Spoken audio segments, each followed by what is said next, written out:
government. Now, this is always an interesting topic. Some of you may have seen Transparency International every year issues something that is a corruption perceptions index, looking at different surveys to try to measure the perception of corruption around the world. This is always very controversial in the United States because the United States is never as high on the list as it would like to be. You'll be happy to know that the UAE does quite well in the MENA region. There's only one state that has a better score than the UAE, and it is I think 35th out of 180 in the 2008 index. At the bottom of the list, you have a number of states, the Democratic Republic of Congo, Iraq, and a number of others. What are the highest risk industries in this area? Well, these risks can arise really in any business, but there are some businesses where the amount of money that changes hands, the value of contracts, the characteristics of the business make it particularly susceptible to these issues, to large-scale corruption issues. The defense industry, oil and gas or other extractive industries, the construction industry, infrastructure, telecommunications, highly regulated industries, and in fact, any industry where there's a large amount of cash that's used as the basis for business is high risk in this area. You see many different techniques. The techniques are as varied as human imagination, but one thing I do want to highlight as a particular risk is third parties. We did a recent calculation of the cases just in the United States, and some 75% of the bribery cases in recent years involve third parties. Agents, consultants, other kinds of intermediaries.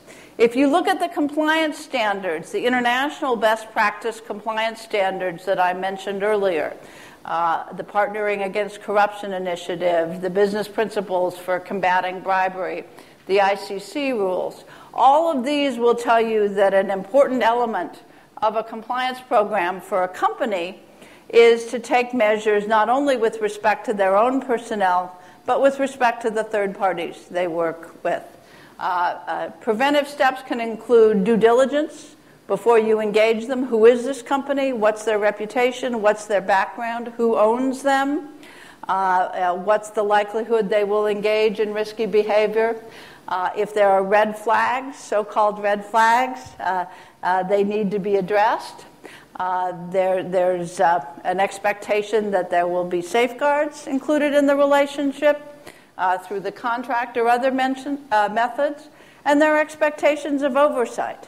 So managing third parties is a very important part of any compliance program in this area. Just going back, really a compliance program in general is supposed to be designed to both prevent and detect violations of law. So it's something that should have the senior management support. There should be delegated compliance functions set up. You typically need some sort of policies and procedures. You need to train people or communicate to them regarding the rules. You need to check and audit to see if they're actually following the rules. And then you need to learn from experience. These are all areas of progressive development, continuous improvement. No company has a perfect program, but people are always learning. And of course, they need to be tailored to the risks of your particular business as a company. So in conclusion, I hope this has given you some flavor of the new world of anti-corruption standards, the new kinds of transparency and accountability mechanisms that exist in today's world. We do live in an era of rising compliance expectations, both for companies and for government.